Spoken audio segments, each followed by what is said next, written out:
हम निर्देश फ्रेम समझ गए, वह फ्रेम जिसके सापेक्ष किसी वस्तु की स्थिति, वेग, त्वरण यानी गतिमान अवस्था को व्यक्त किया जाता है, निर्देश फ्रेम कहलाते हैं। निर्देश फ्रेम में अगर समय और प्रयोग कर दिया जाए तो दिक् काल निर्देश फ्रेम कहलाते हैं, means space time frame of reference कहलाते हैं। अब बात करें हम, निर्देश फ्रेम दो प्रकार के होते हैं। नंबर पहला है ए पार्ट। अगर हम पहली बात कर लें तो सबसे पहला है जड़त्वीय निर्देश तंत्र या जड़त्वीय निर्देश फ्रेम। जड़त्वीय निर्देश फ्रेम। दूसरा होता है अजड़त्वीय निर्देश फ्रेम। यानी निर्देश फ्रेम वो है, वो कितने प्रकार के हो गए? दो प्रकार के हो गए, इनर्शियल फ्रेम ऑफ रेफरेंस और non inertial frame of reference. Inertial frame of reference, जड़त्वीय निर्देश, तो हम पहले पढ़ने जा रहे हैं जड़त्वीय निर्देश फ्रेम, means inertial frame of reference. जड़त्वीय निर्देश फ्रेम क्या होते हैं इसे समझो। जड़त्वीय, जड़त्व के नियमों का जो क्या करें? पालन करें। वे फ्रेम रेफरेंस जिनमें जड़त्व के नियमों का क्या होता है? पालन होता है, उन्हें हम क्या कहते हैं? जड़त्वीय निर्देश फ्रेम कहते हैं। वे निर्देश फ्रेम जिनमें न्यूटन के जड़त्व के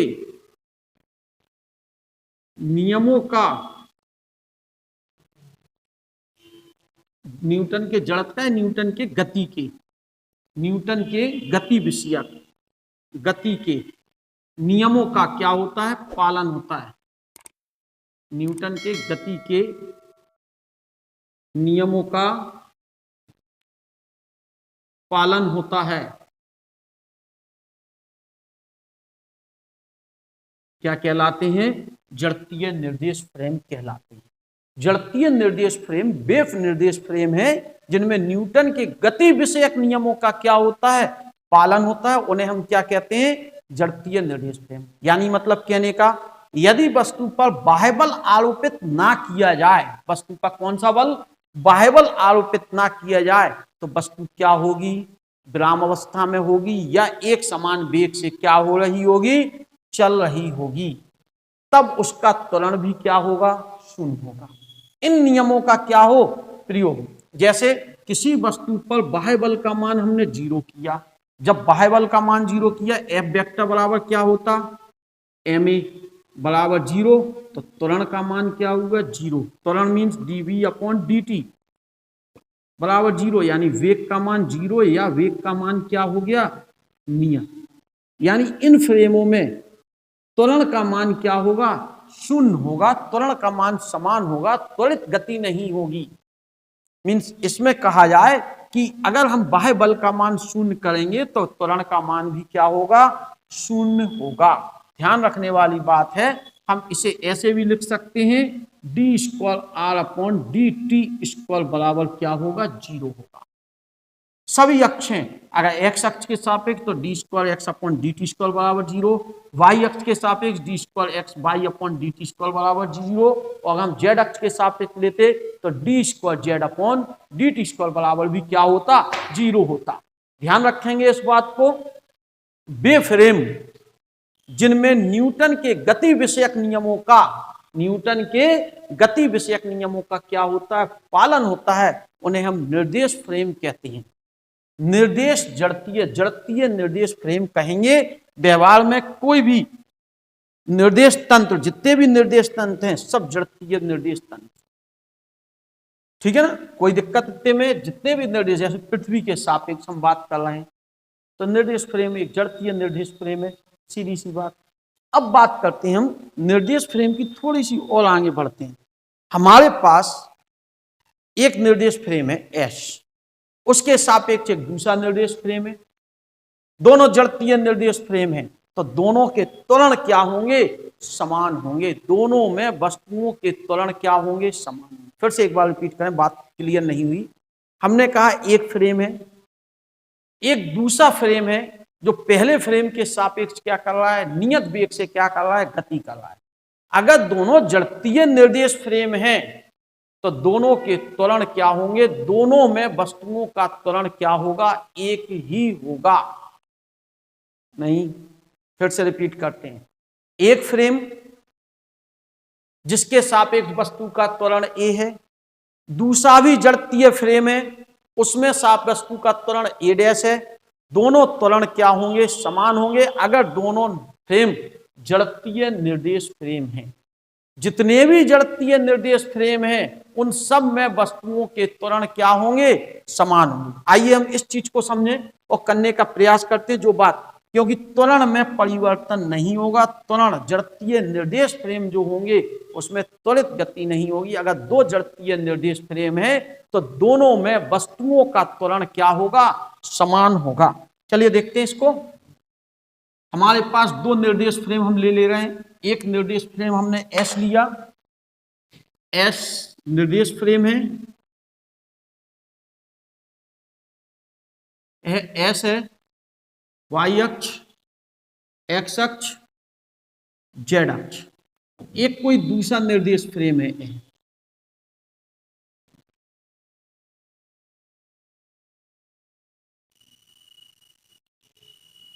x dash, Y dash, Z dash.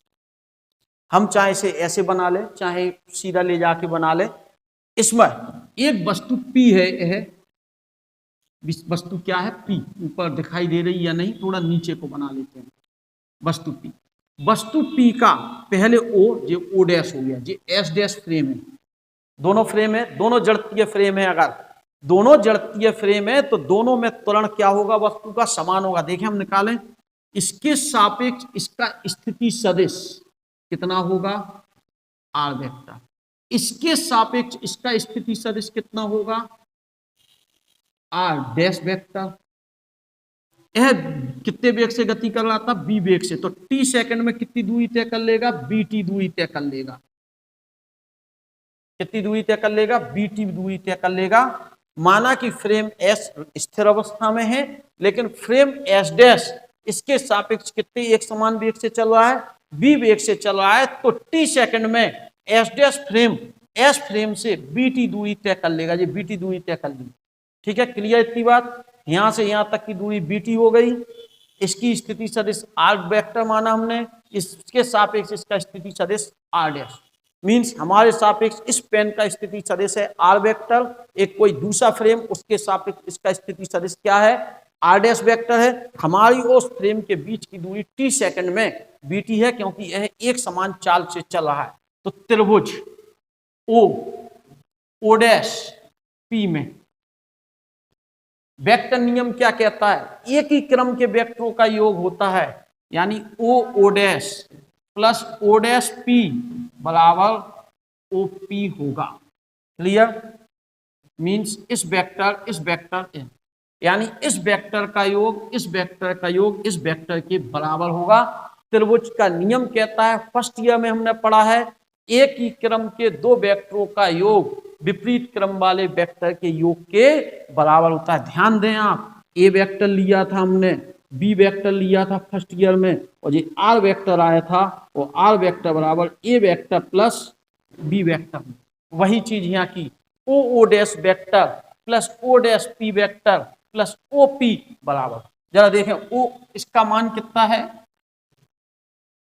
B vector T. O P dash का मान कितना है? ओ डैश पी का आर डैश वेक्टर। इसका मान कितना है? आर। हम इस लाइन को ऐसे लिख लेगा, कोई दिक्कत?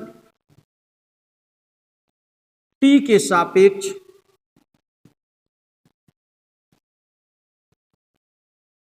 अवकलन करने पर, करें अवकलन, d r vector upon D t, d upon D t r dash vector plus d upon D t v vector into t होगा, वी वेक्टर इंटू टी होगा, बी टी। ये देखें डी, पुनः एक बार क्या आएगा जी, d r vector upon D t बराबर d r dash vector upon D t. यह क्या आएगा, प्लस बी आएगा, क्योंकि टी के सापेक्ष अवकलन 1 हो जाएगा। पुनः टी के सापेक्ष अवकलन करने पर, कर दें जरा एक बार और अवकलन, क्या मिलता है देखें, थोड़ा ऐसे हम यहाँ हटा दे रहे, छोटा कर दे रहे जेड को। क्या आएगा, d square are upon D T square, clear, बराबर d square r dash vector upon D T square plus d upon D t into v. इसका मान 0, क्यों, नियत वेग से गति कर रहा था जी। जब नियत वेग से है तो वेग में परिवर्तन है ही नहीं, ये 0 हो जाएगा। तो D square r vector upon D T square बराबर d square r dash vector upon D T square. क्या चीज हो गई, ए बराबर ए डैश वेक्टर हो गया, यानी इस वस्तु का इस फ्रेम के सापेक्ष त्वरण और इस वस्तु का इस फ्रेम के सापेक्ष त्वरण समान होगा। यदि कितने ही फ्रेम हो, सब जड़त्वीय फ्रेम है, सब जड़त्वीय फ्रेम है, तो किसी वस्तु का सभी फ्रेमों के सापेक्ष त्वरण क्या होगा, समान होगा। ध्यान रखने वाली बात है, अगर हमसे कह दिया जाए सिद्ध करो कि यह फ्रेम जड़त्वीय फ्रेम है, तो हम क्या सिद्ध करेंगे, उस वस्तु का इस फ्रेम के सापेक्ष त्वरण निकालेंगे, इस वस्तु का इस फ्रेम के सापेक्ष त्वरण निकालेंगे। दोनों त्वरण यदि बराबर हो जाते हैं तो निश्चित ही वह फ्रेम क्या होंगे, जड़त्वीय फ्रेम होंगे, अन्यथा वह फ्रेम क्या होंगे, अजड़त्वीय फ्रेम होंगे। अगले भाग में हम जानेंगे अजड़त्वीय फ्रेम क्या कहा हमने, एक बार फिर भी रिपीट कर दे रहे हैं, ठीक है। जड़त्वीय, अजड़त्वीय फ्रेम, जड़त्वीय फ्रेम वे फ्रेम है जो न्यूटन के गति के नियमों का क्या होता है, जिनमें पालन होता है। यदि बाह्य बल का मान 0 है तो उनमें त्वरण का मान 0 होगा, अर्थात उनमें वेग परिवर्तन, वेग का मान भी क्या होगा, नियत होगा। हमने कहा जितने भी जड़त्वीय फ्रेम होंगे उन सब में वस्तुओं के त्वरण समान होंगे। अगर हमने कहा पृथ्वी और हम दोनों जड़त्वीय फ्रेम है, तो पृथ्वी के सापेक्ष और हमारे सापेक्ष इस पेन का त्वरण समान होगा, क्योंकि दोनों कौन से फ्रेम है, जड़त्वीय फ्रेम है।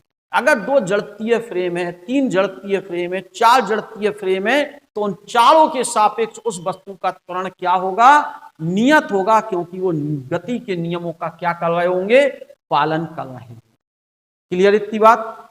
अब हम आगे बढ़ते हैं अजड़त्वीय फ्रेम की ओर।